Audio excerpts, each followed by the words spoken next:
You are listening to hand-curated music from Artlist.io. This track is called Launch, and it's by Garrett Bevins from his album Growth. Artlist.io is music licensing reimagined. Support this channel by getting royalty-free music from Artlist.io. And on today's episode of the Future live stream, ladies and gentlemen, there I am! All right, I'm Chris Doe, and you're watching the Future live stream. And next to me, Mr. Ben Burns. What's up, guys? We just got back from NAB in Las Vegas, and I'm all rested up, ready to roll. I am not rested, but I'm ready to rock. And I guess rock and roll, we can do that. Let's first get us started by checking the audio. You guys that are tuning in on Facebook and on YouTube, let's make sure that you guys can hear us loudly. Luis Fernando, how you doing? Catherine, hi. Kenny Fisher, what up, Doe? Roy, what's up? What's good? All right, you guys made the live chat. Awesome. New live streaming. Let me tune in on that. Where is it? Hold on. Manufacturer, as always, good to see you. Who's Manufacturer? He's the one with the M. And the I know who it is. Do you know who it is? No. It's Mario Ranchi. Oh, what's up, Mario? From the group, man. Yeah. All right, I'm going to look at the YouTube channels for a bit. Ben, cover for me for a second. James, audio is meant. Thank you. Appreciate it. Robert Doherty says, Chris, hit me up soon. Hit you up? Hit you up for what? Guys, let's do a roll call. Where are you calling in from? Where are you joining us from? Ben's going to break the internet again? Yeah, type in the city, state, country. I want to see where you guys are from. There it is. Pale. It's because we've been in the convention center for so long. No, we don't look pale. You know what it is? This lighting setup. We're filming in my office, and you guys can see behind us, there's the window, and it's really bright outside. It's Southern California. It's 72 and sunny. It's beautiful. It's gorgeous. All right, here comes everybody. Hello Bolivia, from London, Guatemala, Florida, Redding, California, Tampa, Kentucky, Apple Valley, Serbia, Alaska, NYC, nice. LA's Brazil, in the house, Jamaica, Portugal, the Bat Cave, Brazil, Frogtown. That's what is that? Silver Lake? Is Frogtown Silver Lake, Aaron? Olympia, Philippines, late night UK, Serbia, South 2:35 Australia, a.m. Wow. Portugal. All right. Vancouver. Yay. Maurice. All right, guys, let's get on with the show. What are we talking about today? Let's cut to the screen. We're going to be doing this Spartan Logo Design Challenge. I got a couple little extra bits in here for you guys. Check this out.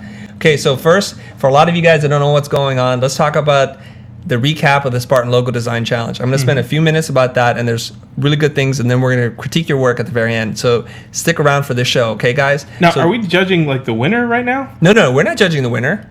It's just kind of like a midway check, right? Yeah, it's not even midway because you still have another 30 days to submit your work. But we want to give you some direction and some feedback, and hopefully that'll help you guys that are working on this challenge. And there's some people who are still reluctant and are on the fence, and maybe this will get you off the fence. But if not, don't worry about it. So who are the judges? You're looking at two of the judges right now from the future. That's right. And basically this team, our team, will pick one winner from the future, and there are two other judges that you guys need to know about. One judge is Jonathan Rudolph. He's from Logo Inspirations. He's got a big Instagram account and also a website. And Will Patterson. You guys all know and love Will Patterson. He's awesome. Does a lot of hand lettering logos. He's another YouTube creator. And here's some information about them because people were asking about this last time. So here's the full information, you guys.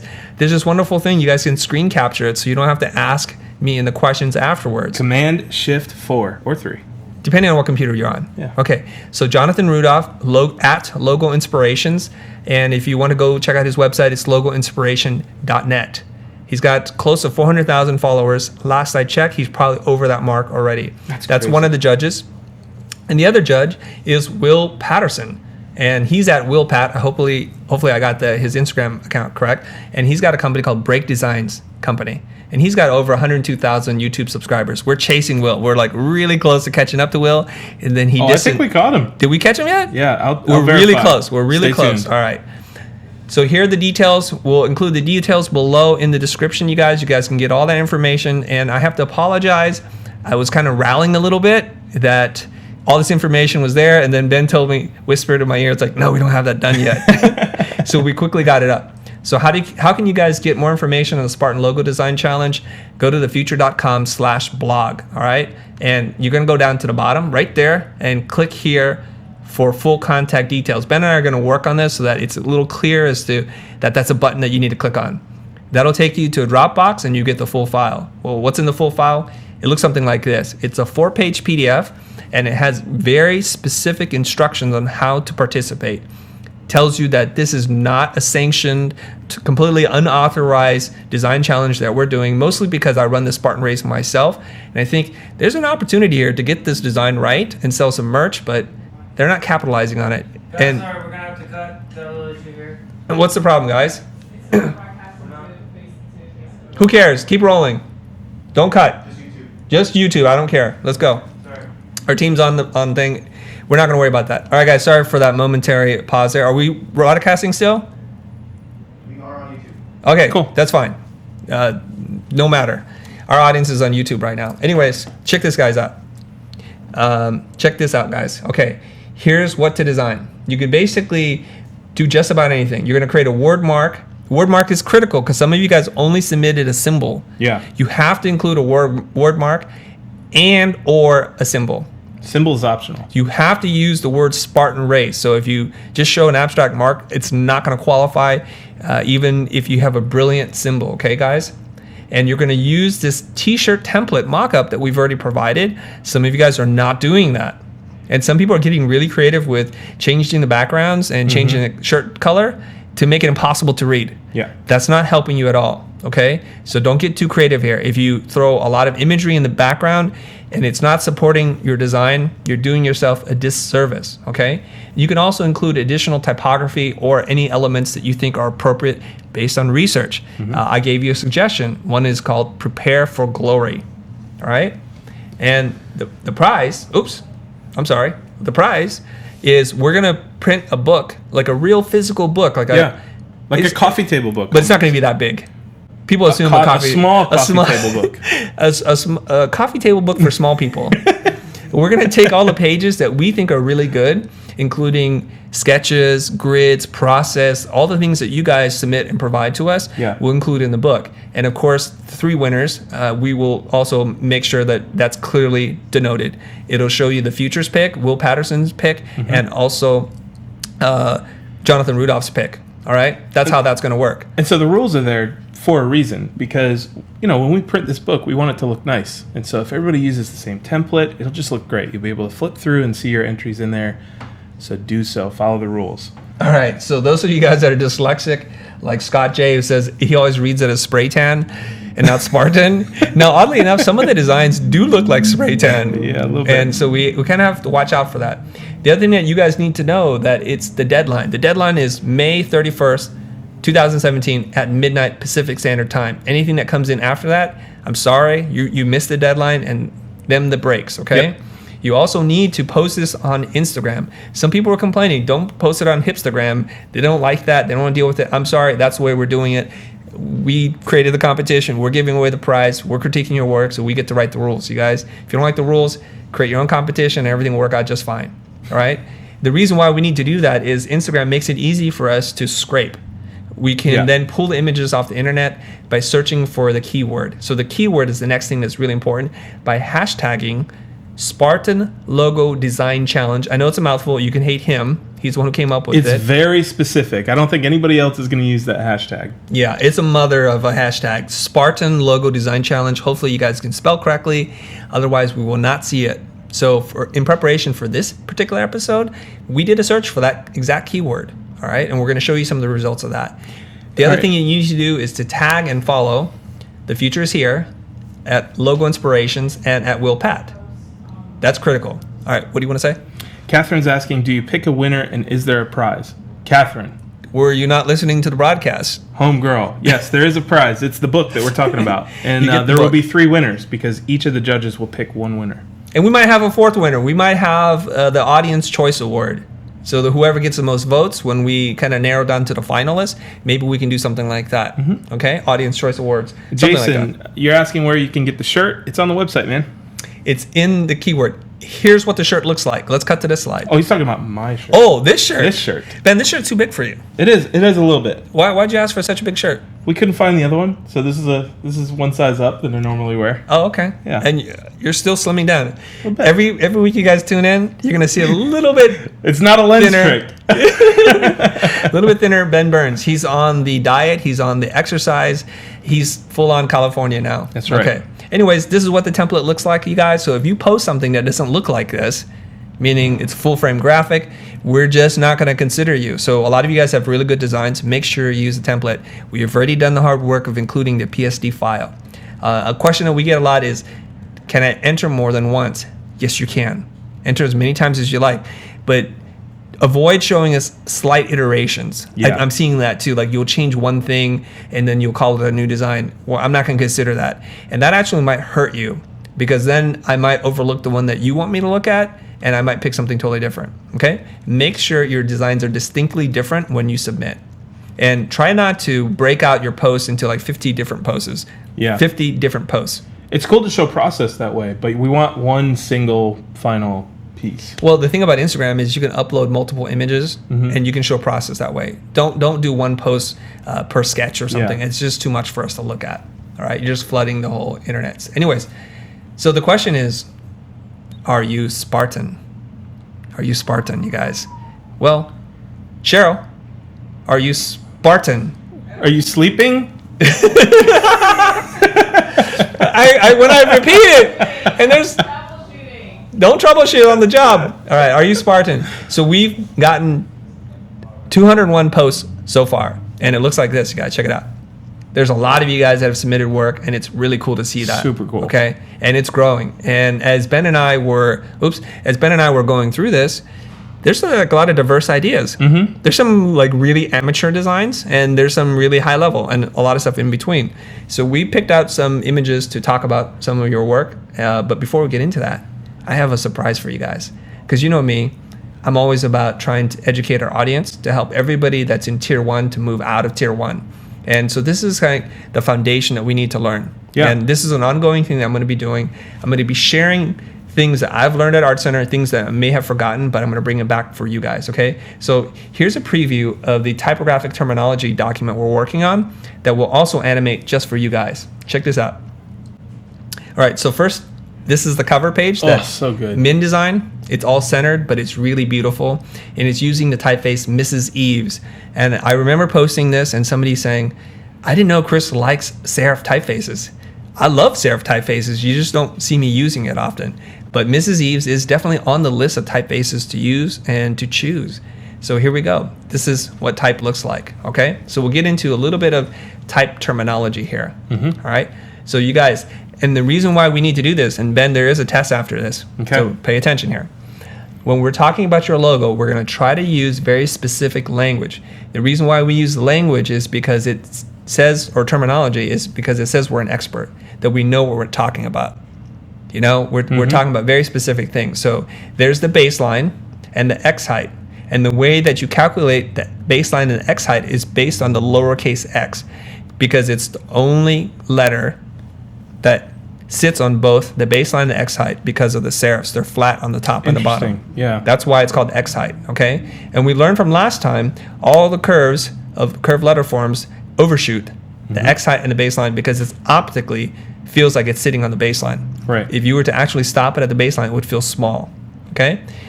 So then from there, you go up to the cap height. So any serif typeface like the T, the X, or the I, uppercase I, will determine the cap height because it's flat on the top, it's also flat on the bottom. Okay? And below the X height is the descender, and above the cap height is the ascender, I think, if it breaks the cap height line. Gotcha. All right. Couple of bits. The stroke. Okay? The stroke is what's in red right there, you guys. That's called a stroke. And the vertical stroke is called a stem. What's the difference? One's on an angle, Oh, I think. I think you can use both terms, but the stroke and the stem. Now, some type Nazi in the audience is going to correct me because I don't know what I'm talking about. But anyways, let's keep moving on.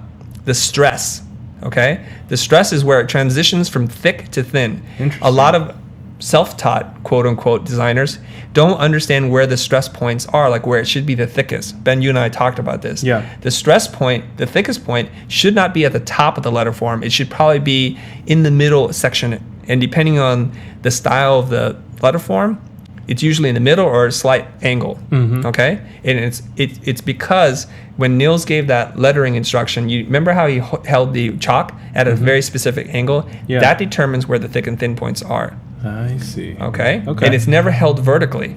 So if it were held vertically, like straight up and down, when you draw the letter form, then the top and the bottom would be the thickest point. Okay? All right. The foot. The foot is where this stem touches the baseline. That's it.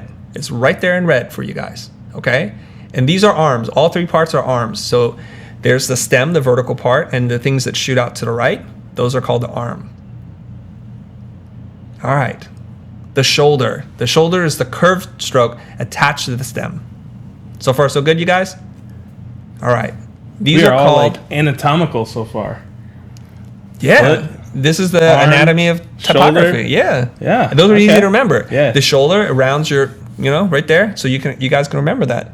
The apex, that makes sense. Yep. The tip. All right. And the vertex is the bottom. The top and bottom points where the two strokes meet. So where two strokes meet, you get the vertex or the apex. Okay. A few more terms and we're going to move on with the next part. The lowercase n here, you're going to see in red, this is referred to as the counter. And this is an open counter because it extends past the baseline. An example of a closed counter is the letter O. So it's trapped within the letter form itself. Okay? A counter. This is a counter space. I'm going to forget that one. Okay, we'll figure out a way to remember it. Okay. And the red stroke across, the horizontal thing, is called bar or crossbar. We'll refer to it as the bar. Okay? All right. You guys have a little extra bit of video that I'm going to tease you guys. It's drawing letter forms. You guys remember this gentleman, Nils Lindstrom? Last time I showed you guys a video, and Nils was drawing on the chalkboard, and he was doing a serif typeface. And this time he's going to do a black letter typeface. I'm going to play just a little bit of that just to get you guys all crazy. All right, and then we're going to stop the video. So here we go. We're going to need audio for this, you guys? Okay, you guys ready? All right, here we go. Black letter was really an attempt to pay more attention to the figure ground, the white spaces and the black spaces that the letter forms made, and they wanted to have them equal as often as possible. Not every letter combination would allow that, and I'll point that out as I draw it. But black letter was also an attempt to make hand drawing the letter forms much easier and simpler because there are less curves. Most of the strokes are straight. So I'll start with the A. And the pen is held, instead of a 23-degree angle, it's more like 35. About like that. We'll come down, strictly 35 degrees. This is the tail. And we come over here, and we want to make sure that the space between the strokes equals the thickness of the stroke. Then with the tip of the pen, we draw that. The ascenders on a lot of black letter characters are split. So they have these little rabbit ears here at the top. Here's the B, for example. And then when this lines up with that, that should create a simple straight line between this stroke and that stroke. When you draw letters like the C, you start below the X height line. And you come back up and you match it here. And this usually has a little curl that comes down. The D, you also start lower. It'll come about right there.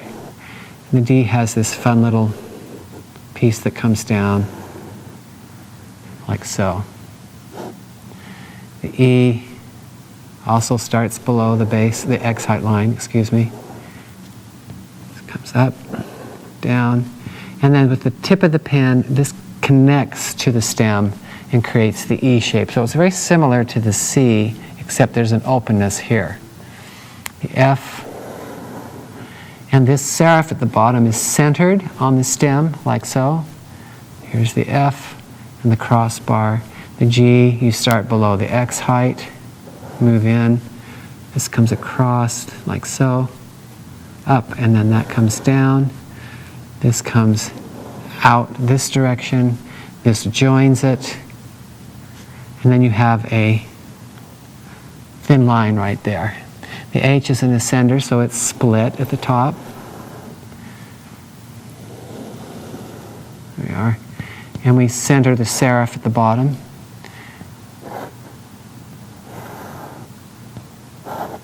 Here's the I, very, very rational. We center the serif at the bottom of both the top and the bottom of the I. And the jots are just a simple little stroke like that. Here's the J. And notice how close the points get on these serifs to each other. They almost touch. They can't completely touch, because if they did, it would be very hard to read the letters. Here's the K. Split ascender again.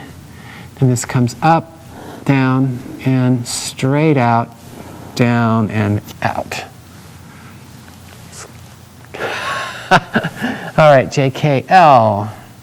Split ascender. Oh, I brought my chalk.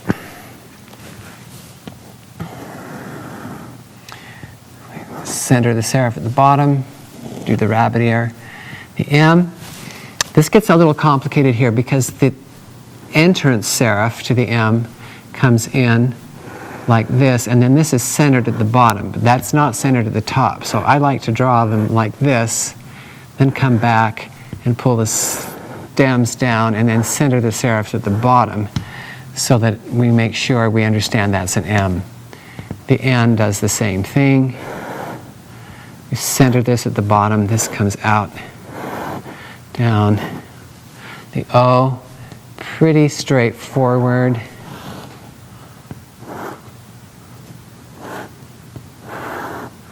I like drawing the P's because the P's have what I call a three-corner turn here on the descender. It's kind of a 1, 2, 3, like that. It's got a little... Oh, did we cut off that thing already? All right. You guys, what did you guys think? You can turn the sound on without cutting the screen, y'all. Holy mother of God. Audio is working just fine. All right, we got a lot of questions. A couple of funny comments. You guys are hilarious on YouTube right now and on Facebook, I suppose. Somebody said 3D scan Nils' hand and then cut my hand off and replace it. But then you be like that guy on Game of Thrones. You just have a dead hand. It doesn't work that way.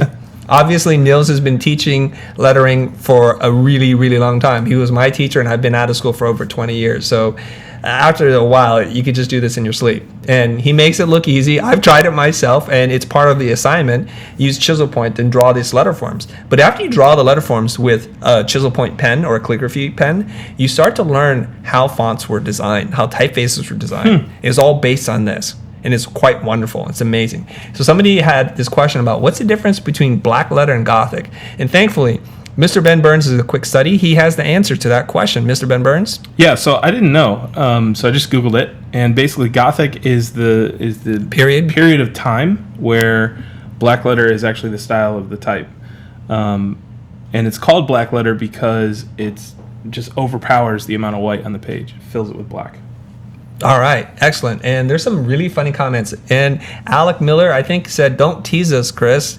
You guys know me. I'm such a tease. Are you kidding me? I'm going to just give you guys little bits of pieces of things that are coming out just to whet your appetite, if you will." Now, this course has 6 or 7 videos in it, and it's amazing. We're just showing you 2 of his hand-drawing demos just so you guys can learn, and it's really awesome, you guys. I apologize. It should be available sooner than it is. It's just I haven't been able to QC it because he goes into a lot of terminology, things that we're talking about, overshoot, how to draw letter forms. He talks about sexy, dangerous curves. He gives homage to the master Doyle Young. Okay? All right. And he is amazing. He does definitely have a very soothing, comforting voice. He'll lull you into a typographic trap. All right. Design process, you guys. Design process. All right, here we go. You guys heard me say this many times before. I want you guys to think more and to do less. There's a tendency for us to just get rolling. We barely understand the brief. We don't know what we're doing. We don't understand the brand, and we start designing right away. So I'm going to tell you guys right now, don't be the cheetah in this case. Slow down. I like to think more. I want to be more contemplative. And when I'm ready to design, because I have a solution in mind, then I go. So we look at it like this. It's not an escalator ride up to the top, and the top is your finished logo where your client's super happy, gives you high fives, and writes you a big fat check. Before we get there, we want to take little steps. This is referred to as scaffolding, and we want to scaffold with the client preferably, okay? In this case, there is no client, there's just you. So we start by doing research. Now, by research, I don't mean you start collecting images and start designing. I don't mean that you're collecting patterns and motifs or looking at fonts. That's not research. The research I'm talking about is you try to learn as much about the project, about the brand as you can do humanly, okay? Whatever is humanly possible. So I want you to know about the history of Sparta, the time in which it existed, anything that you can start to mine, because I look at every project and every problem as an opportunity to learn something new. Why not embrace that part? Okay, so that's step one, research. Step two, based on your research now, you kind of have a general direction, a compass bearing, if you will. So we refer to them as creating image buckets. So you're going to create a couple of folders based on ideas that you might have. For example, you might create a bucket for ancient Sparta, artifacts. You might create a bucket for patterns. Maybe you look at textiles. Oh, so not just logos. No. No. This is just understanding history, where things come from first.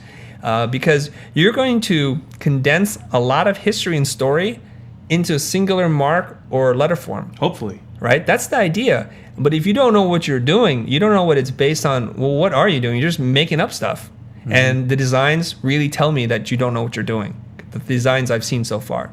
Next up is we're going to use Stylescapes. Okay? This is where I might look at actual logos designed by other people that have nothing to do with what we're doing.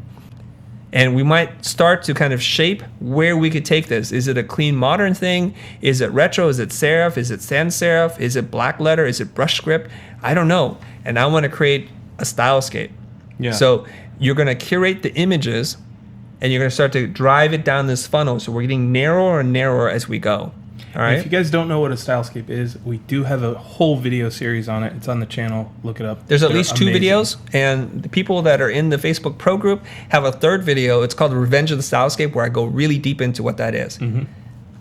Now you can start to sketch. Now this is the process, and we're going to hang on the slide for a little bit. When you do the stylescape, if you have a client, I'm going to encourage you to present this with your client, maybe 2 or 3 stylescapes. And Jose will refer to this as mild, spicy, or mild, medium, or spicy. Mild being what you think the client wants, the most predictable thing, that's safest, but it's still going to be a good direction to go in. And then spicy, on the other end, is something that's radically different, just in case the client wants that X factor. Present this to them. Show them this, okay? And then based on their feedback and you guiding them through the process, then you begin the sketch ideation process. And then and only then do you actually put pen to paper and really kind of tighten things up. There's a whole process you need to respect, and this is what they're going to teach you in design school. Right. So you're going to go through a series of thumbnails and tissues, and tissues, I mean like laying tracing paper over it, drawing it, flipping it backwards and forwards, upside down. Sometimes when you flip the tracing paper over, you get a whole sense of space that you didn't appreciate before. This is a good trick, you guys. Flip the logo over, flip it upside down, look at the letter forms. Then you'll see things like in the counter. You remember the counter, Ben? The counter is the opening in the end on the bottom. That's right. It's a space that's kind of captured within the letter form. Sometimes it's closed and sometimes it's open. All right, let's come back to the slide. Here we go. History. So here's some things I just dug up really quickly. And admittedly, I did this kind of rushed for this show, so it's not really complete. But Mark Cassie cashed me outside. He's done some research, and I grill him because the first thing that he did was he went straight to the sketchbook. And he said, no, slow your roll, dude. I'm going to teach you how to do this the right way. So there's a lot of history here. I'm not going to read into it, okay? But basically, we do know that Sparta is this political system that's really just military base. We know that. So they're well-known and renowned, legendary fighters, okay? We know that. Okay, so here are some image buckets that I've created for you guys. So I'm doing a little bit of the research with you, and by all means, create your own. This is not to say that these are the only possible solutions. These are just some things I dug up prior to starting this whole process myself. The first thing I want to do is I want to look at history as much as possible. And I don't want to have an interpretation of history if I can.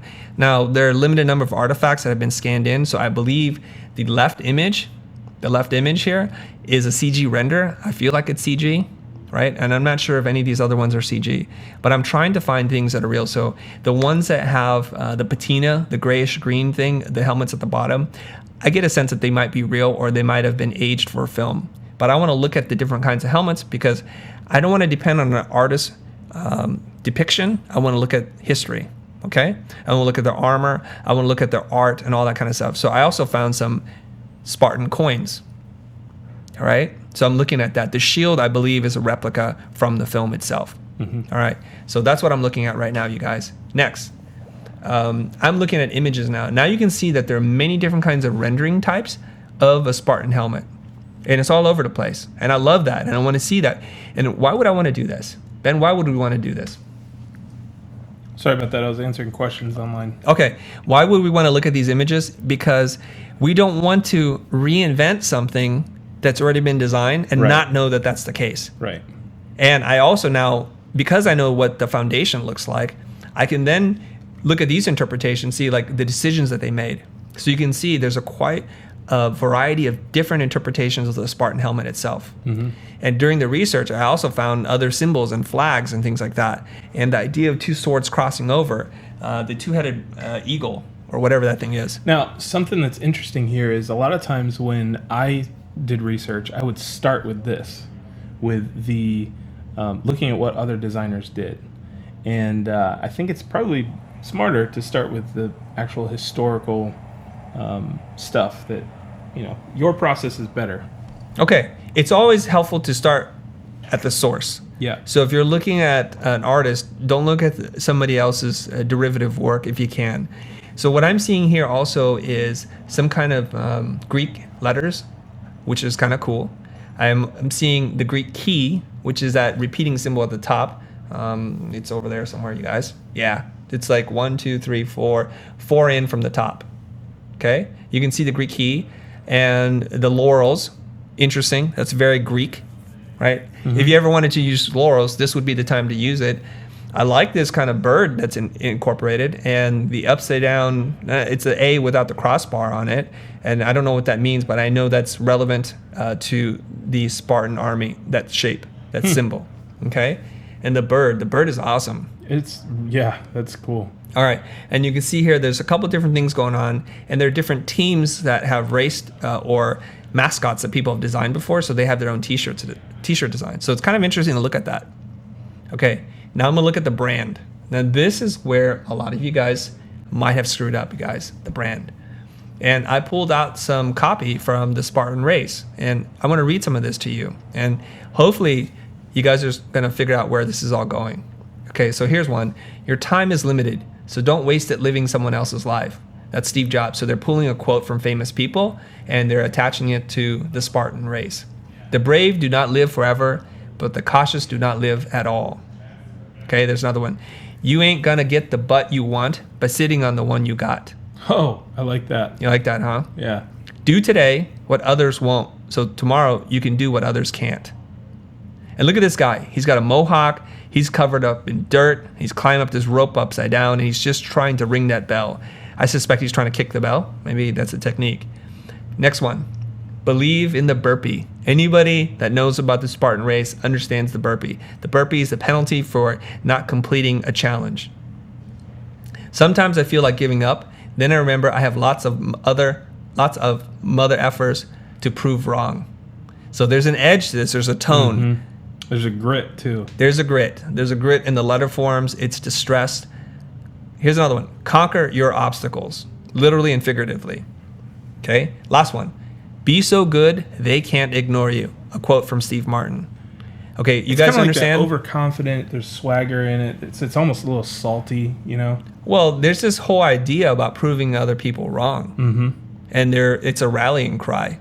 The Spartan race, for some of you guys that may have never tried it, it is rather tough. You are crawling through in mud pits and through barbed wire, and you're submerged underneath water, and you're climbing up walls and hanging on things. Your hands are bleeding, all that kind of stuff. I'm super psyched. I want to do it this year. You're going to do it? Yeah. We'll do it together. Okay. And maybe we'll broadcast a little bit of that live that'd for you be cool. guys. That'd Yeah. be cool, right? All right, here's the critique, guys. Let's jump into the critique. So, or you know what? Before we get into the critique, let's answer some questions. Let's go to the internet. So who's monitoring Facebook? All right, you guys? All right, go ahead. Let's fire some questions off. Max BI asks, is this design process that we just saw in the core book, does it show you how to do Stylescapes there? No. No. Core is everything before you get here. It's a facilitated discovery session.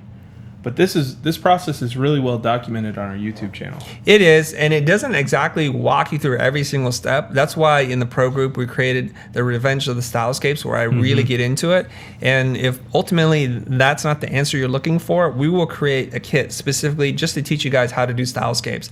I have a very specific formula, and my team has been trained on how to do it. And when you hold up our Stylescapes compared to other people's Stylescapes, you can see the difference. Right. We really work on these things. All right, next question. So we have a question. Are you on Facebook. mic? Yep. Okay. And this is from Ryan Wallace. He's asking about stress points and if they are still trending with typefaces. Still trending? If it's It's not still a trend, thing. dude. This is how you draw letter forms. You guys need to understand something. Some people say the hexagon is a trend. The hexagon is not a trend. It's a geometric shape. A circle is not a trend, you guys. A box, a square is not a trend. They're just staples of design, okay? It's like saying, is kerning or leading a trend? No, it's not. Next question. All right, where do we go to get in the pro group? Okay. Let me skip to that slide, if I can. No, I can't. Whatever. It's okay. We'll talk about that later. At the end of the show, I'm going to talk a little bit more about the pro group. But if you guys just go to thefuture.com and go to the shop, is it shop or what do we call it? Shop. Go to the shop and you can see the Future Pro Group. It's $75 a month. You guys can join. There's over 100 people in it, and it's growing every single day. I think we're up to like 120. Some of them are on this call today. So you guys can chat with them. If you guys are in the pro group, go ahead and comment below or over there. Yeah, Mario's in the pro group, manufacturer. Lance Mayfield is in the pro group, and he's online somewhere. I saw him. I know Ben Burns is in the pro group. I'm in there. That scallywag. Who else? Hit me up with another question, you guys. I don't see any more questions. That's really the only questions. Whoa. All right, just in case, cut to my camera, just so you guys know that there's my deck, and then I'm also monitoring your questions here on YouTube, you guys. All right. Well, whatever. Hey, welcome, Marino. Your first Future live stream. Excellent. So let's get into the critique. This is where Ben Burns is going to stop being the nice guy. He's going to break out his surgical tools, and let's see what happens. Here's the first one, and we have quite a few to get through, you guys. And some people wonder, like, why should I participate in this? I'm just doing free work. Well, that's one way to look at it. We look at it like this is an online classroom that you get to take for free, and there's a prize at the end, okay? Check this out. When you guys take a class, don't you have to pay them to take the class? You do. You do. I And did. Here's an experiment we're running. We're having a public classroom without walls. Okay? So let's look at this first logo here. Spartan Race.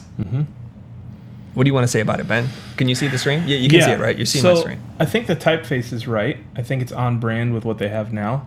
And then the use of the negative space in the A and actually both A's to form that spear is actually kind of cool. However, I don't think it's there yet. The alignment of the word race below Spartan, I don't know. It's messing with my eye. Is it attached to the P? Should it be more to the left? And I know that the reason why it was done that way is so that the spear could align, but it's just not there yet. Okay. For me, I actually like this quite a bit. It's a nice condensed typeface. It looks like, what is this? Trade Gothic Bold Condensed number 20, if I'm guessing. It feels like that. He's got a little bit of texture through it, so it's got just enough grit, but it's not to a point in which you can't read it anymore. I think, if anything, you should just try looking at this as black and white, because I think calling out the red is making it harder to read. Right? Interesting. This Yeah. is where the spray tan might start coming in, okay? I like that you've got this one singular spear. And it's this, what's the spear called? Is it called the dory? Where's Mark? Cash me outside. Who knows what it's called, the spear? And we looked into it. It's like 7 or 8 feet long. But I like that. It's a nice compact thing. This is a pretty solid execution, in my opinion. And, you know, like I said, it's super on brand. It feels right, guys. It's modern, it's clean, it's aggressive. I'm liking where this is going, okay? All right, here's the next one, Ben.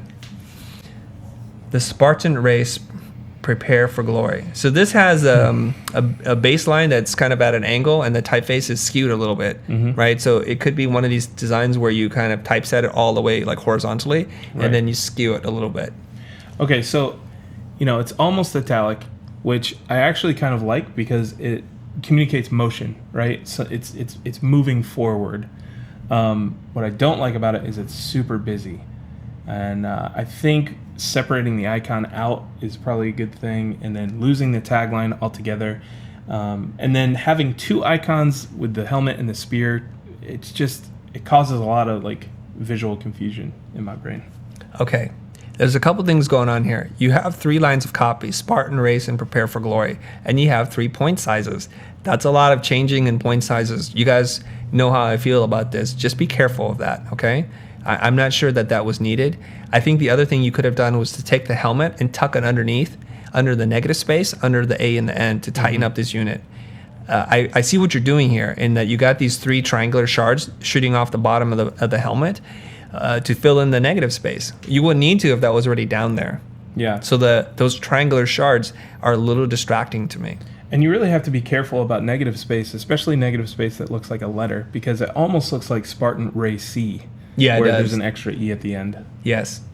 That's a good one. Okay. The way that you can check for that sometimes is just try inverting your design. Sometimes that helps your eye to see that. Yeah. And we know that prepare for glory can be used as a tagline. And it's in terms of like when you look at a design, ask yourself, what do I see first? That's my primary read. What's my secondary read? And what's the tertiary read, the third read? Yeah. And right now, generally speaking, the things that are the biggest and that have the most contrast would be considered your primary read. So your primary read right now is prepare for glory and the spear. Because it's white. It's white against a dark gray background. Now, if you squint your eyes, guys, remember the squint eye test? If you squint your eyes and compress the values in which you're able to see, the red and the gray are similar in shade or value that it starts to disappear. And I actually see the negative space, that weird negative space in between the E and the helmet, and then the prepare for glory. Now, what is working in this logo for me? That it's a nice compact unit. I can see this being scaled down for lots of different purposes. All right, so let's do this. Let's fix the spacing issues. I'm not sure you need to change the scale of the typeface, the point size. Keep it the same and work with that and see what happens. And then make sure the tagline is a secondary or third read and not the primary read. Okay, let's keep going on. Do we have to, are there any questions? No questions. Everybody's critiquing as well. Okay, beautiful. You guys are doing a great job. Here's the next design. First, I'm going to call a violation on this one, a foul. Throw the flag down on the field. This is not the t-shirt template we gave you. You guys do understand we give you all the materials that you need. We're thoughtful in that, even though sometimes we don't give you the links and then yell at you online. But you have the file. You need to use the file. Please use the file if you want us to consider you for the competition. All right, Ben, have at it. Typeface, I don't mind it. It's actually kind of condensed. You know what It's typeface this kinda is? cool. I don't. I do. What is it? It's called Bank Gothic. Oh yeah. Okay. This is Bank Gothic. Yeah. So I don't mind it. It's like it's squat. It's heavy, right?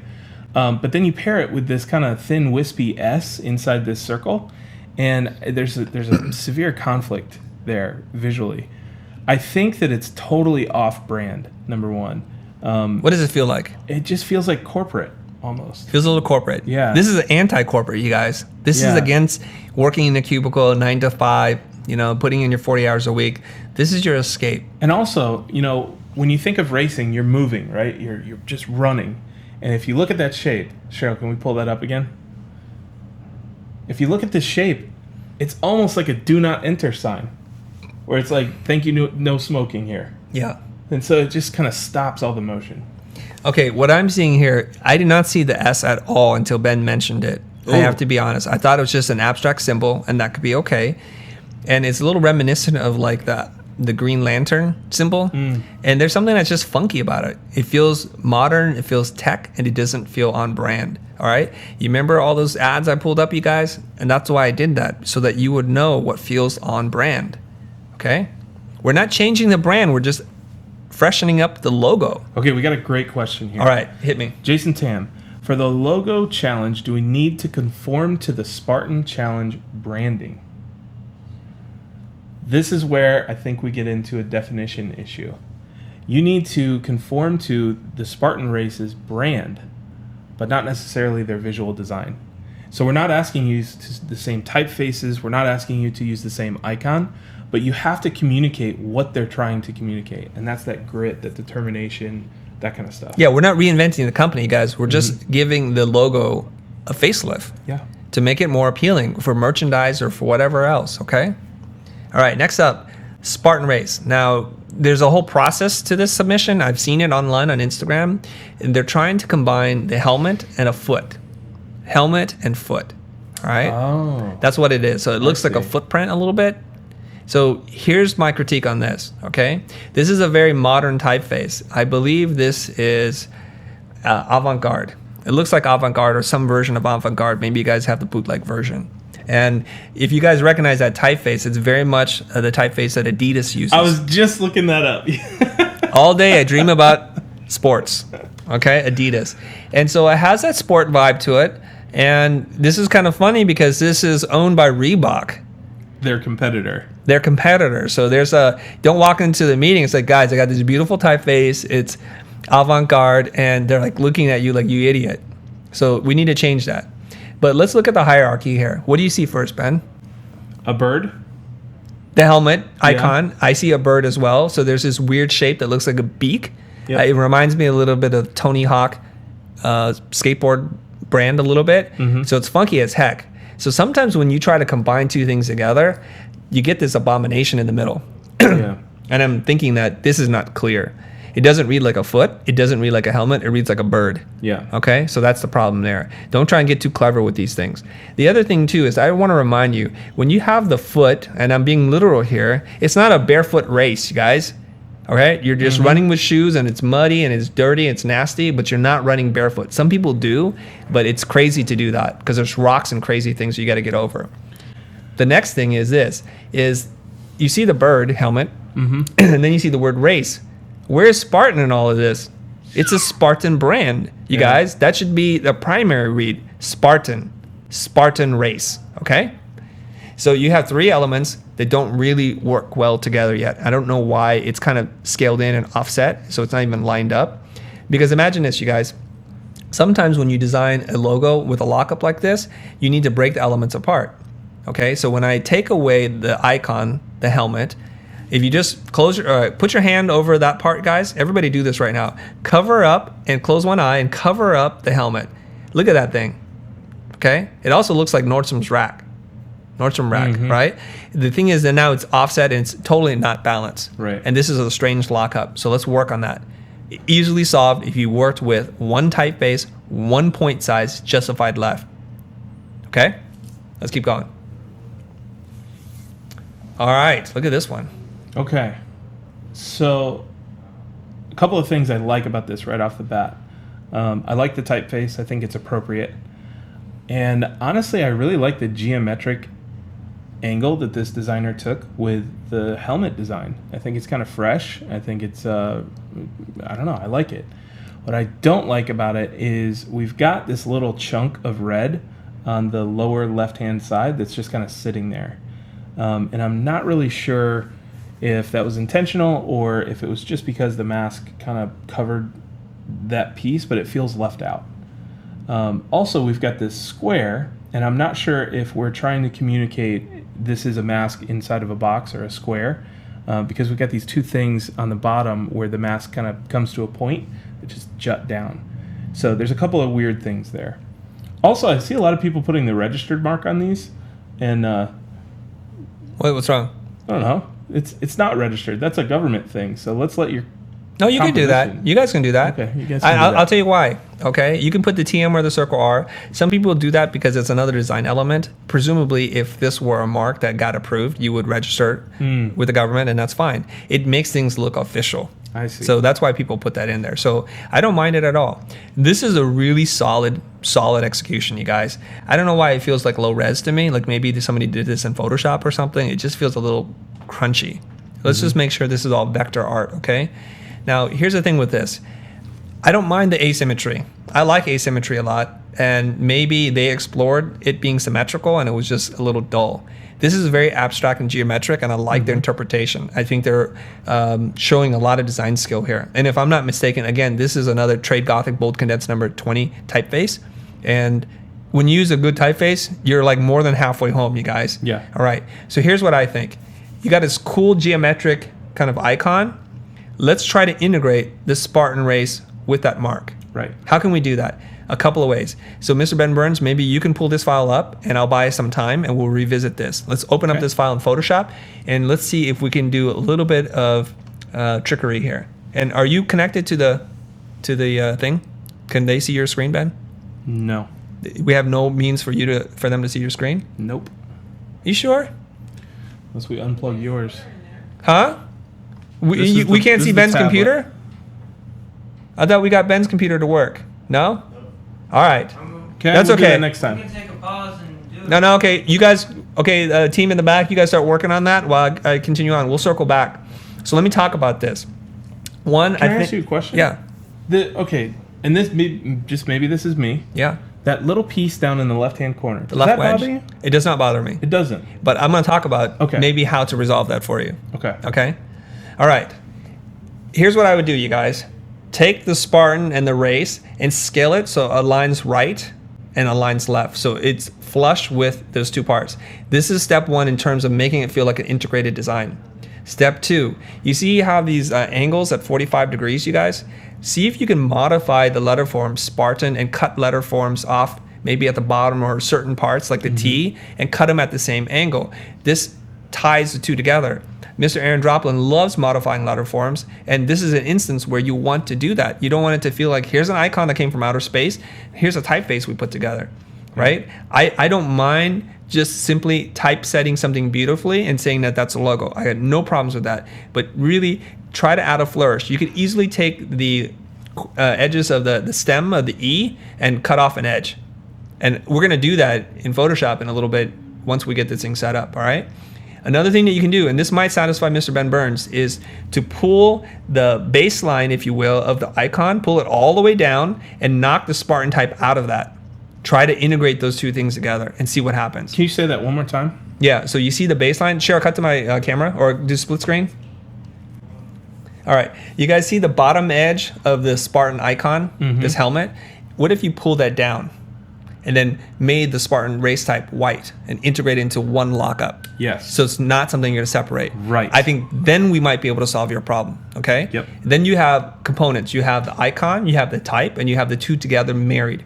And that's what I like. I want a really tight integration, okay? So you guys give us a little bit and we're gonna get back to that, but let's look at another mark here.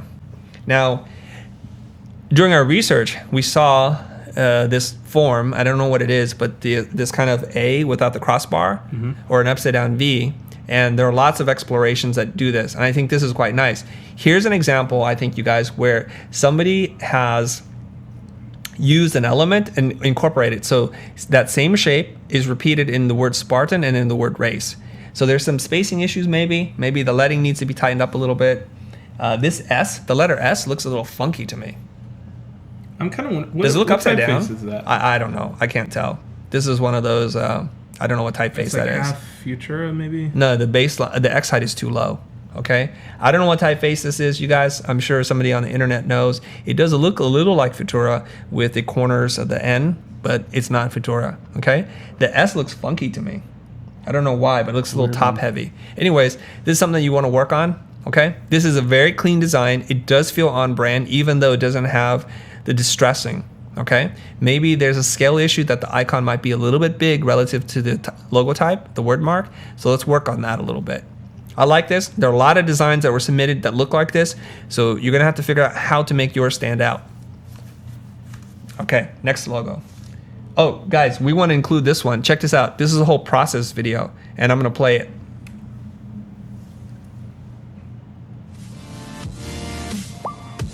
I don't think there's audio on this, but somebody knows their motion design. That's pretty cool. That's a cool mark. And then it got less cool. I hold saw on. a couple of different frames in there. There was a couple of frames. Yes. Oh, that's cool. That is really cool. Okay, let's Yeah. look at this. Let's look at the different components. Let's first look at the word mark. It doesn't have any counters, right? Okay. And they knocked out all the counters, and they're using this negative stripe to run across it. How do you feel about that, first of all, Ben? I actually don't hate it. It's super retro, so I don't know that It it's is retro. on brand. Yep. But I don't know. I don't hate it.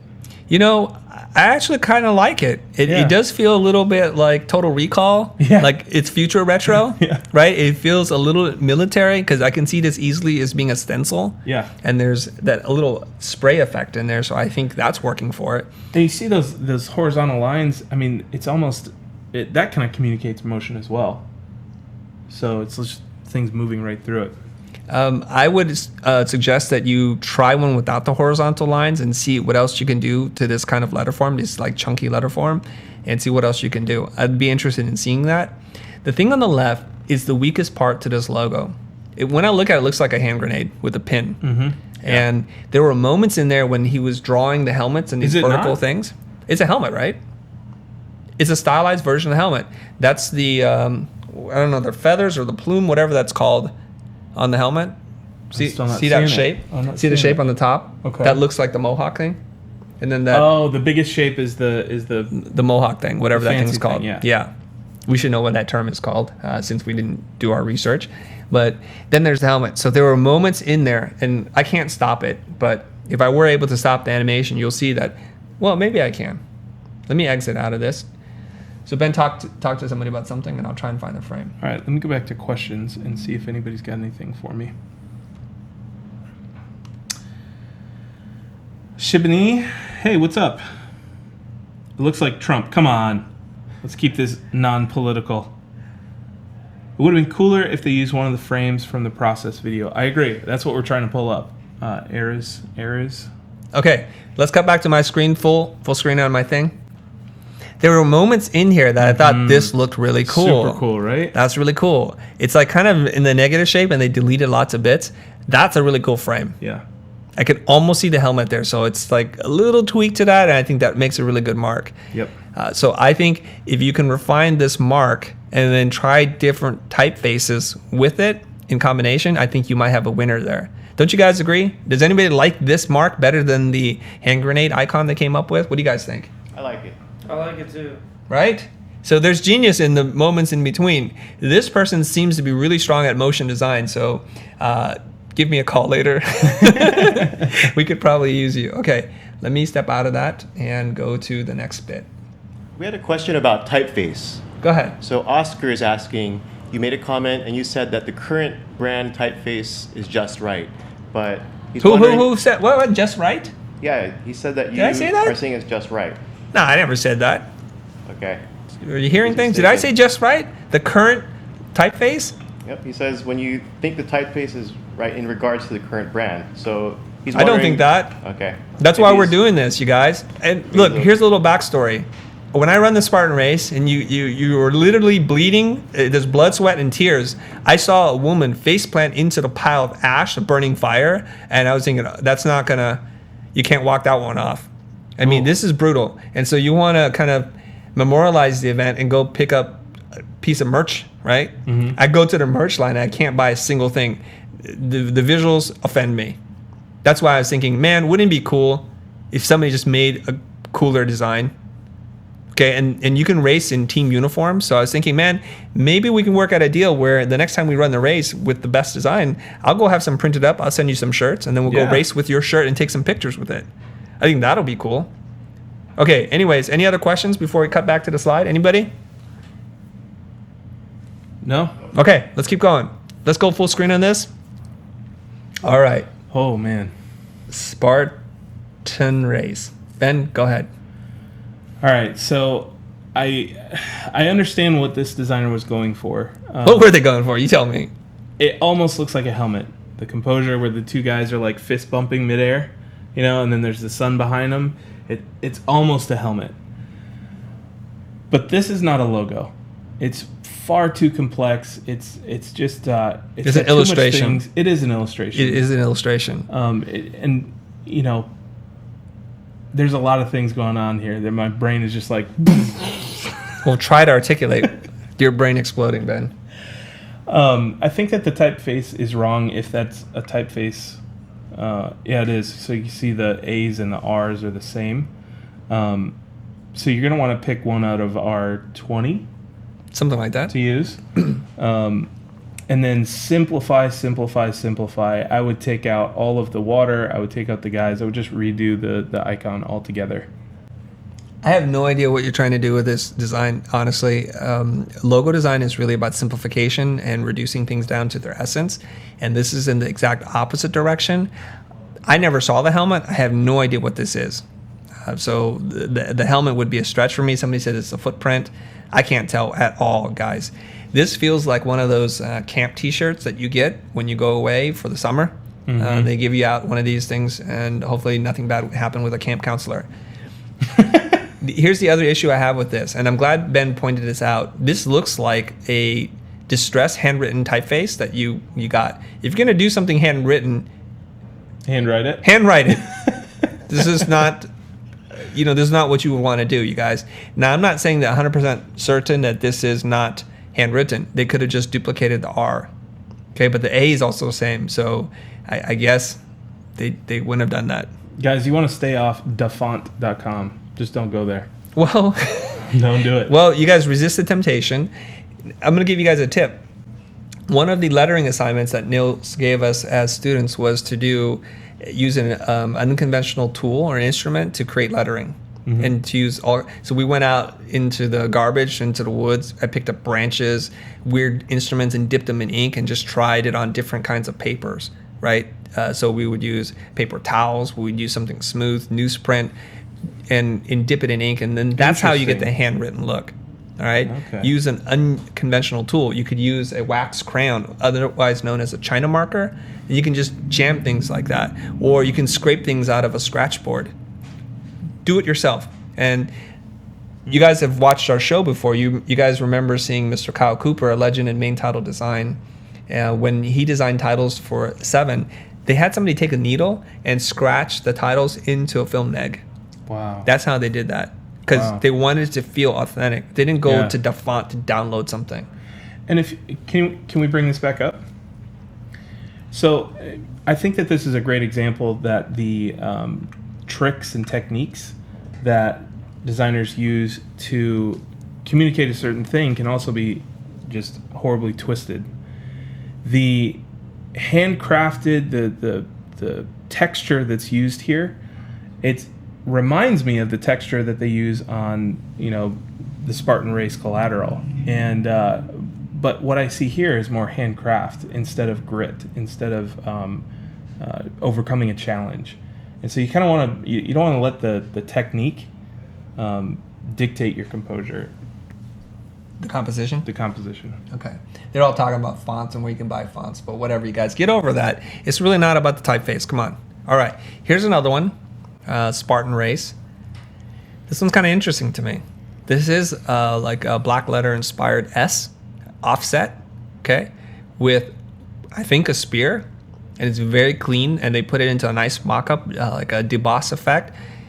My problem with this, it looks like a needle for a tailor. It's very clean. It's almost like this British tailor, some of the famous ones. I thought a lance when I saw it, like a knight's lance. Yeah, but we don't use a lance. Totally in a different time period. Yeah, use a javelin. There is a javelin that you have to throw, but it feels very refined. It's beautiful. It's well designed. It just doesn't feel like it's on this brand at all. Okay? And maybe it's just that you need to tweak the needle lance thing. I don't know. Try again, okay? But There's very that nicely S designed. There's that S again. Maybe it's the same person. Maybe. It's the same It's the typeface. same typeface, yeah. I don't know what's going on here. All right. Next up, Spartan Race. I'm going to let you lead on this one. I actually like this a lot. I like that it's one of those drawings where it seems like the person did not lift up the pen and just drew one stroke, one gesture. It's very clean. It's modern. I'm not sure about the two terminals at the end of the icon itself. There's two balls. But I like the drawing of the helmet. It's very simple. It feels very geometric. And when we talk about shapes versus lines, I feel like the lines are thick enough for me to consider them a shape versus a dainty little line. This one might be hard to reduce down in size because it's very horizontal. So I would ask them to experiment with stacking it differently, a different lockup, and explore other typefaces. Now I'm going to get really nitpicky. If you look at the word race, the word mark race, there needs to be some adjustment in the kerning. It looks like R and then ace, okay? Look at the negative space between the R and the A. Tighten that up. I don't know what else to say about it.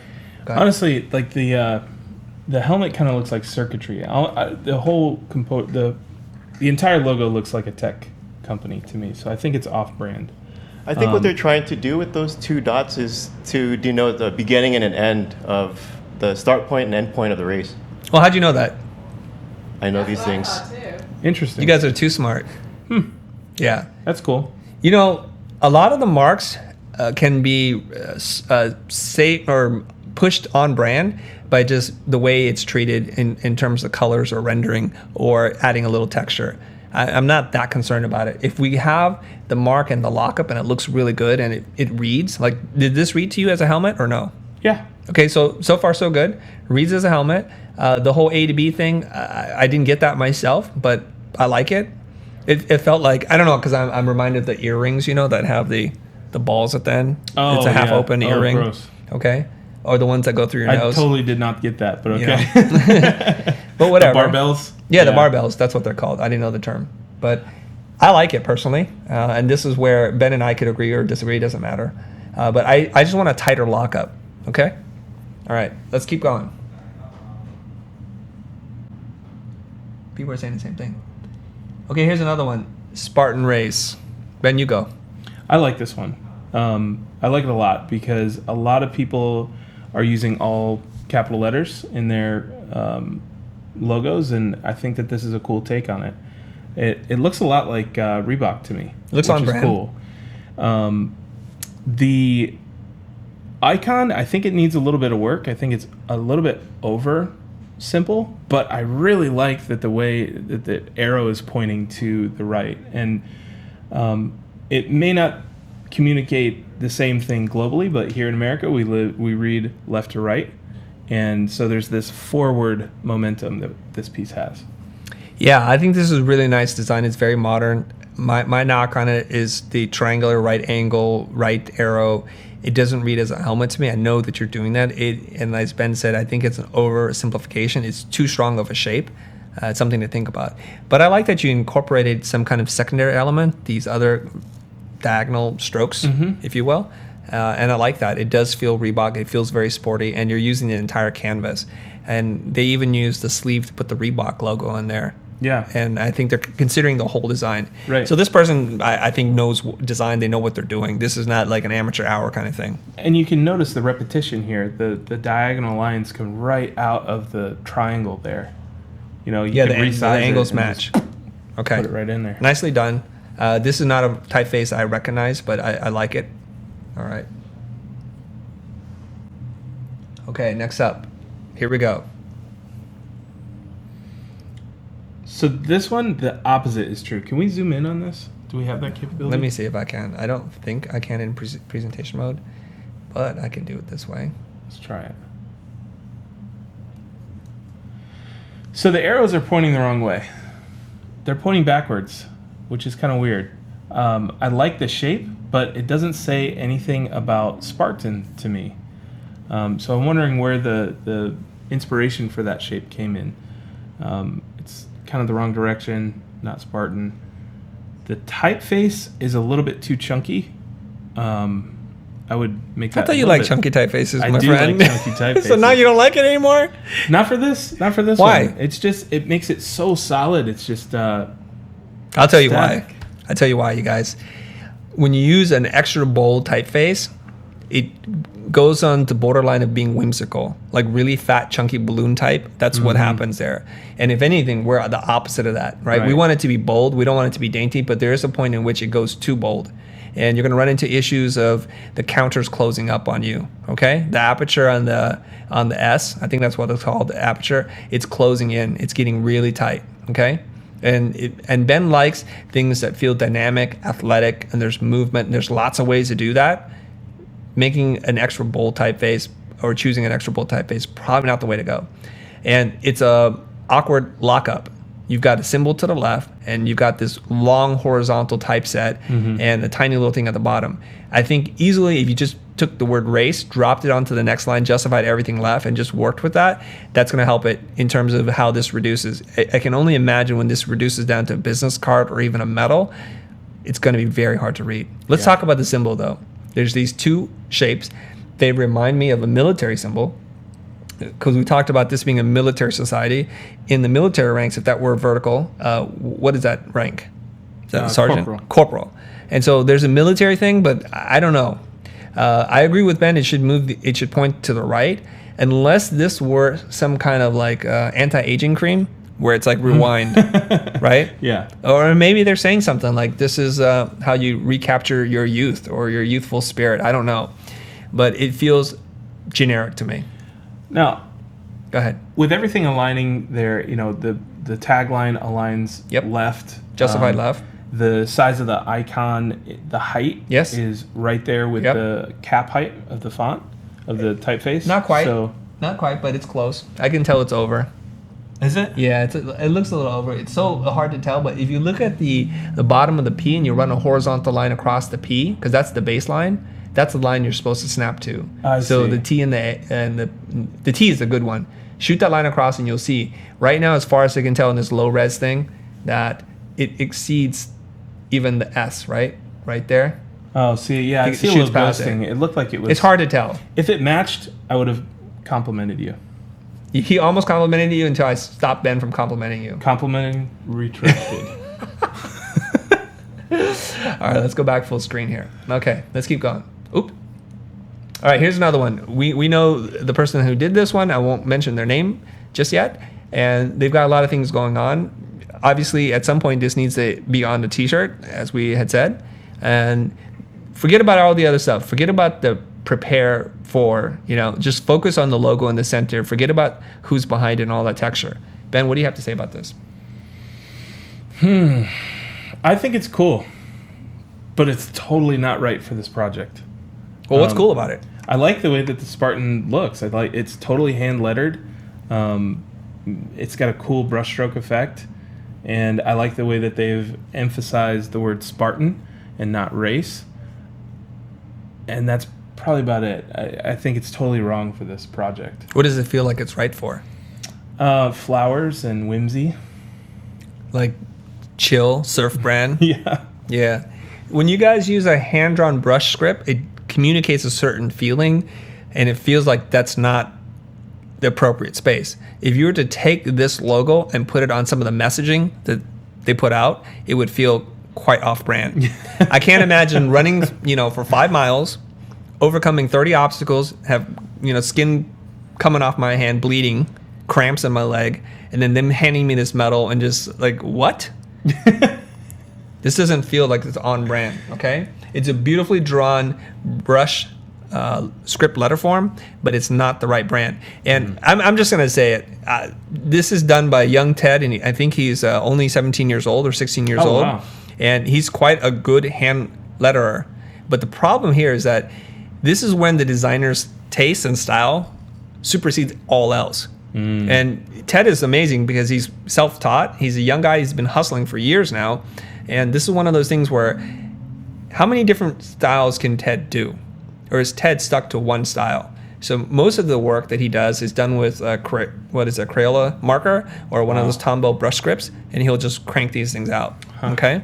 So he's quite good at that, but this doesn't seem to be the right solution. Oh, Okay. Ted's 14. Wow. No, he's not 14.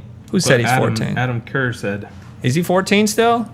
No, dude, he was He was 14, 14. a long time ago. At one point. Yeah. I mean, we're all 14. Maybe I'm wrong. Maybe Ted still is 14. But last time I saw him, he's starting to look manly.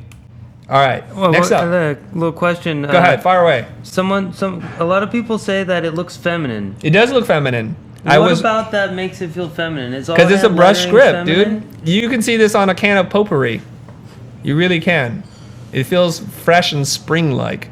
This is like armpit, sweaty, tattered and torn. That's the vibe. It does feel feminine. I didn't want to say those words. I was alluding to that. That, you know, you come through this thing and they hand you this hand-drawn thing. Things that look cartoonish, childish, or feminine do not seem right for this brand. That's it. All right? Okay. Next one. Spartan race. Yikes. This is off-brand. Yeah. This is not a car race, and this feels like an automotive thing. So you have the checkered flag. There Right. is no checkered flag at the Spartan race, you guys. This feels totally off-brand. I don't know if you hand drew this or this is a font or a typeface. It does feel like a typeface. If you drew it yourself, congratulations. It's a well-drawn typeface. And it doesn't feel right. Right. And honestly, when you use a typeface or hand lettering that makes you think of a certain era, right? If it's a retro typeface, you have to pick the right era for the project. And so this was like during the era of, you know, Sparta, and we have here like a 50s kind of scripty. Yeah, people are calling it looking like font. Mario Kart, childish. Yeah. All these kind of room for room. Man, these guys are like tearing it apart. And Hugo wanted to just correct us, Ben, or correct me. Ted is 14 because he was just on Will Patterson's show. So my apologies. I guess we knew him when he was 13. It felt like 3 years ago, but I guess it was just last year. All right. All right. So, and then there's this conflict between the two typefaces. I just don't think they go together at all. And the way that the Spartan is at an angle, and the flags are at an angle, and then the race is perfectly like horizontal. It doesn't work for me. This would be an excellent mark for the Speedway race, where you can rent go-karts and go race on a track. I've been there. You can get beer. You could go racing in cars. It's pretty cool. Who's laughing? This is Sparta Grand Prix. Some guy said, yeah, Spartan Grand Prix. I thought that was funny. Yeah, it is really funny. You guys, the internet can be cruel sometimes. All right, next up. Ben, you take this one first. Oh, I love pizza. That is wrong, Ben. Go ahead, critique it. All right. So I'm not sure what typefaces use. The spacing between the R and the A is weird to me. I think that, you know, we need to work on that. The icon in and of itself, it's a really cool concept. I think that like it's almost there, but it definitely looks like pizza. You can see that the S is supposed to be forming a helmet, and then the red part is the plume or the crest. And you know, when you get explained, when it's explained to you, it almost works. But right off the bat, it looks like a slice of pizza to me. Okay, I think this is actually a really solid mark. And like Ben said, I think it's really close. I don't know how to make it like the winner. And you can't help but to notice the pizza shape, but I saw the profile of the helmet right away. And the reason why I think this is very clever is because that's a very standard sans serif typeface. And then all they did was cut away parts of it. And I love that part, that idea. Okay. I wonder if it's the same typeface. It does not look like it's the same typeface to me, which bothers me a little bit. Okay. So if you're going to use two sans serif typefaces, they should be the same. All right. Unless they're really different. And these are very similar. It might be the same typeface, but extended or stretched. Yeah, it looks like it's or squished. compressed. All right. So something is going on Vertically. there. Let me address the whole race part, RA. So you guys, when we talk about designing a logo, it's like pieces of a puzzle you're trying to put together. This puzzle has lots of pieces. If we just focus on the RACE, the race part, we need to figure out how to resolve this odd kerning pair. The R and the A make for an odd kerning pair. Yeah. The tendency is to want to push the R and the A together, but at a certain point it's going to become a ligature where the R and the A are connected. Okay? There's nothing wrong with that. So there's a couple of solutions you can do. First, try to tighten the RNA as much as you can, and then space out the other letter forms to match. So you take the most difficult kerning pair, and then you space everything else accordingly. Yeah. That means the C and the E are going to have to come apart. All right. Another thing that you can do is use a different letter A. Okay. You can draw something, a custom A, to fit that shape, and you'll see a lot of logo type designers draw a completely different A. Some people use a lowercase a, okay, to make it work, and that will solve that problem because a lowercase a fills out the form a little bit more. The apex of the A becomes a problem here, Interesting. okay? Now, I read somewhere, and that could be wrong. You can see on the end, it's got really pronounced inkwells. Yes? Those things that Yes, drop yes, yes. down into the corners. I read somewhere that when you use things digitally, you're not supposed to see the inkwells. Is that true? I don't know. I didn't read that the same article. Guys, if you know the answer, let us know. Okay, well, the history goes for this, right? So when these typefaces are designed, they're designed to be printed, and when they're designed, they're not designed to be headline or typefaces. They're body copy, and so when you're printing these things out, the inkwells will, the corners will close up on you, and so they have to cheat the corners out, right? And that's where the inkwells come in. Now we're doing digital, we're doing a logo typeface, and it's meant to be seen large and small. And so this is one of those cases where sometimes some of the logos you design, there's actually 2 versions or 3 versions. Interesting. So Okay. there's a small version, and then there's a medium and a large one. Yeah. So if this were the size of a billboard, that would jump out and it would be very pronounced. However, if you take that one and you scale it all the way down for a tiny little piece of stationery, it might clog up on you when you actually print these things. Now, we don't live in an entirely digital world, you guys, so we have to be sensitive to that. If this were cast in metal, that might become a problem as well. Yeah. So we can do different versions and put that as part of the identity style guideline, that there's 3 versions of the logo, A, B, and C, depending on the size. Okay? But for something like this, it is fairly pronounced. I don't know why it's so pronounced in this particular typeface. It's not Futura. It feels like Futura, maybe, but it Yeah, feels a the little S, different. The T, the N. Something, the A feels a little bit off to me, Well, it's because the A even and the has N. like an No, this is not inkwell. Futura. I can tell, because the N would be sharp corners, I think. Yeah, true. Right? Or maybe the bold version. I don't know. Something is funky. It's a little bit off. Do we have the thing ready to go? What then? I thought Team B was. Be too much of a disruption for you guys. All right, let's keep Okay. going then. All right, next up, Ben, you go. Okay. Icon, I actually don't mind it. I think it's kind of a cool shape. If I were designing this, I would get rid of one line, either the line inside the helmet or the line that kind of wraps around and makes a bowl under it. I'm not really sure what that is for. It's not forming a circle. It's just kind of there. That's about the only thing that I see on this logo that I like. As far as the type treatment, yikes. I'm not sure what typeface that is, or if it's a. I know it's a what it hand- is. What is it? I've used it for something before. Okay. I don't remember the name of it. It's just it's not good. And pairing the two together, they're 2 sans serif. One's kind of a hand drawn thing. One's definitely a normal sans serif typeface, and they're too similar, but there's also like this weird conflict between the two. Okay. I think there are a lot of things that might be working on this, but I have a lot of problems with this logo myself, okay? I forget what TV, cartoon, anime show, but the guys that wear the bird helmets, G-Force, is it called G-Force, you guys? G4. Who's an anime fan? Manga, anime, G-Force? There's like 5 guys and they all wear like helmets that look like birds. This reminds me of that, okay? And this is kind of a mix of a lot of different things. The negative shape, the curvature thing, it looks like a highlight. You know what I'm talking about, Ben? That where circular. the plume connects something. Yeah, something, whatever that is. It looks like a highlight, so it makes it look shiny and it looks very childlike, and it feels to me off-brand. Nothing about this brand should be shiny and polished. So they look like little highlights, okay? And the helmet has been abstracted a little bit too much for me, for my taste, and it's kind of forcing it to become a circle, which isn't quite working. And then you have these other things that are spinning off of it, and there's like weird flat spots in the top upper left corner. Let me escape it so you guys can see what I'm talking about, okay? When I'm talking about the highlight, I'm talking about this area right here. This looks like a highlight on a bowling ball, and it's a very kind of Cartoon Network style rendering. Now, what I saw Is the letter S. No, I actually saw the plume connecting on the top of the head Okay. and then extending down. So there's actually physically space. I see what you're saying. So it looks kind of funny then, right? It does. It's doesn't kinda the weird. plume go past this edge? I have seen There's some- helmets where like the forehead comes up and then the plume starts about halfway back. Okay. But it is kind of it's a little bit weird, but it's there- unique. There's a lot of stylization that's happening here from this back side of the helmet and then this front part. And then you have these things. And this is why I didn't read it as the plume at all, Ben. These things that come out. And I'm seeing a little flat spot right here, you guys.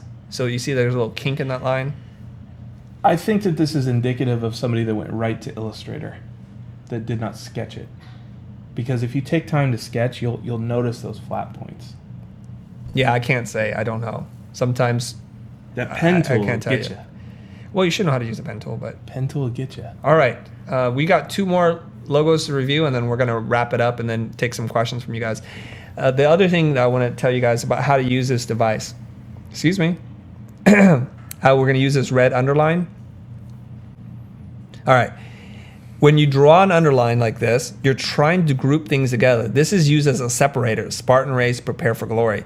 But I think it would be much better, less of a separator as a thing to anchor and group things together. So if you make the width of the red underline begin at the S and end at the E, that's going to group the prepare for glory with this, and it's going to keep everything contained together. This is how you can group things that are of different widths, okay? So less of a separator and more as a grouping anchor thing. Let's move on. Interesting. All right. Spartan race. This is, I think, using some version of Helvetica. I can only start off with I'm not really a fan of this. It looks too simplified. It looks too geometric. It's digital looking. Yeah. Very digital 80s. Blocky. You know, it also could feel like a race brand again, but for the wrong kind of race. Yeah. This is like a video game race car kind of thing, right? Another Grand Prix logo. Or like the race to space. I don't know. You know, sometimes I look at something like this and I feel like they're 2 separate things. They're spaced too far apart. The typeface does not complement the mark, and nothing of the mark translates over into the word mark. Yeah. So there's a problem there, okay? It feels really off-brand to me. All right, I think we have one more. The last one. Okay. What is this? I'm struggling here. You know, I laugh, but can't- I had the same issue with this mark. It looks looks like a bullet tip. FL? It looked like a bullet tip to me. You know, bullet, okay. you know, like when you fire off a shell, there's this part that goes in and kills somebody. Oh, I see. There- So it's like flying up. it's into flying the away in the upper left left-hand- corner, and we're yeah. seeing the bottom. And then you stare at it a while. I'm like, oh, I think it's a helmet. See, the left half is a helmet. And so there's a lot of things that's going on here. It looks like a shield, but it's the wrong kind of shield because they use a circular shield and not one that's 3-pointed like this. And then there's the helmet to the left, and there's just negative space to the right. It's very hard to read this, especially when you throw in the paint splatters as well. It's very abstract. I'm having a hard time reading this. So I think the most critical thing is make sure your mark reads, you guys. Maybe it's And a also- shelmet. What is it? Maybe it's a shelmet. A shelmet. Hashtag shelmet. The comedy hour. Bring that back up one more time. Doesn't Also, end, you guys. you don't want to use like blood splatter and stuff in your logo. Like textures are fine, but you don't want to use stuff. Well, like this. why do you say this is blood splatter? Hey, It 'cause could be it's mud. red. No, it's I not don't red. know. It's white. Ah, No, you can use mud. It's totally fine to me. All right, you guys, I think that's the last logo. And so let's open it up to some questions, you guys. What do you guys want to talk about? People putting pizza emoticons all over the place. and worse. And worse? Do you see something worse? Let me see. What are you looking at? No fart jokes. Alan says no. It's a sword and a shield. Where's shield the sword? And a sword. Where? Okay, there's a lot of. This is like a Rorschach test, you guys. You guys are sick. There's No. a psychological exam that's coming up later. Okay. Bear claws. It looks like feet. It's cool though. I'm glad that you submitted this for critique, right? Because it's all in the I don't pursuit of growth and getting better and honing your craft. I'm not sure they submitted it for a critique. They submitted it to win. We just decided to do a critique. All right, guys. Hopefully, this whole process of examining these logos, talking about what's working, what's not, is helping you guys understand when you guys go and approach your own logo. And this is an opportunity for a lot of you guys to take another stab at it before this thing is over. You still have another 30 days before this competition is over. I'm not sure how many more opportunities we're going to have to go back and critique this, but let's use this opportunity and learn from it. Yeah. Try other ideas. Make sure it's on brand. Make sure the symbols that you draw are legible and they communicate and they're not an illustration. And there's a big difference between illustration and creating a mark. Right. Okay? All right. So, question from Jason Tam. If we're documenting... Jason gets 2 questions in, dude? 2 questions. What are you guys, bros? If we are documenting our process, do you guys prefer one video documenting the whole process or multiple short videos of each phase? We don't care. Post whatever. We'll watch it. Just don't make it too long. Just respect the time and edit it tightly, okay?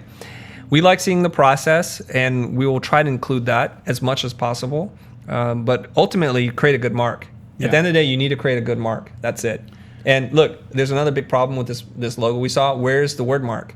Spartan race. There are a lot of people who submitted logos that didn't have the Spartan race in it. That automatically disqualifies you. Yeah. Okay? We're not trying to create the Apple symbol on our first go. We're not trying to create the Nike swoosh on our first go here. Those things happen over time. Oh my God, there's other horrible comments coming in. You guys, come on, let's keep it mature. Not that mature. Oh my gosh. All right. Novature Design says, do you show clients multiple concept drawings before going to screen?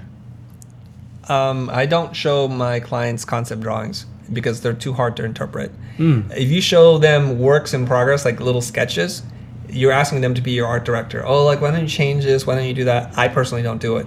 What I do show my client are very well-developed stylescapes that sometimes start to hint at a design direction, but they're all done very tightly. I don't have any of those decks with me, but otherwise I would show that to you guys.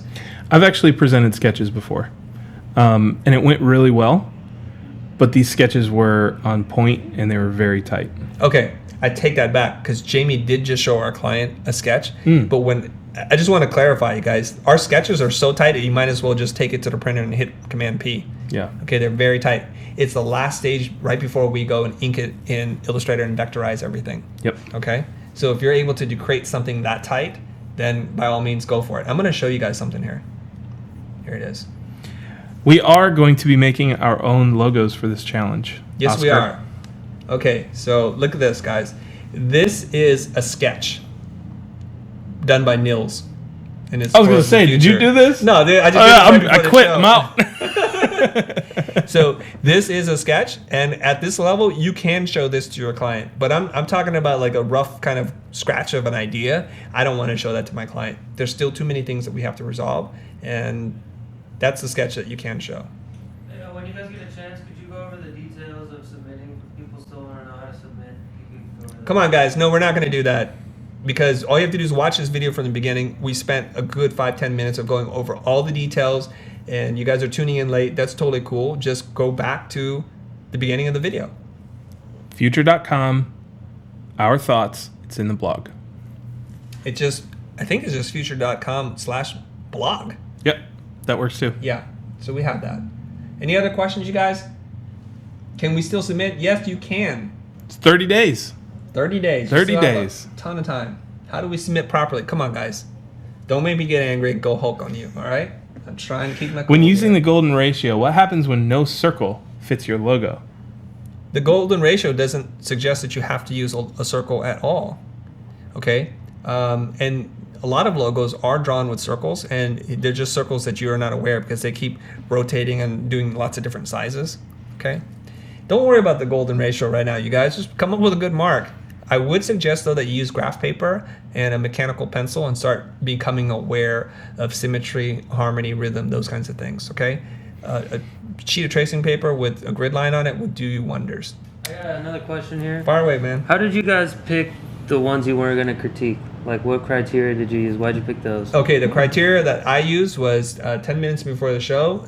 Ben showed me 200 images, and I grabbed ones that were different. Yeah, For and I whatever stood over reason. his shoulder like, oh, that one. That's how we did it, okay? Different, meaning good or bad? No, just different, We'll like pick the standouts. a variety of logos that represent the larger group. Okay. So some that were pure symbols, some that had issues about not following the rules, some things that were completely off brand. We picked a lot of things that just didn't feel quite right, okay? The technical ones, the Grand Prix one, the ones that feel whimsical, the ones that feel feminine, those ones didn't fit right away and they stuck out.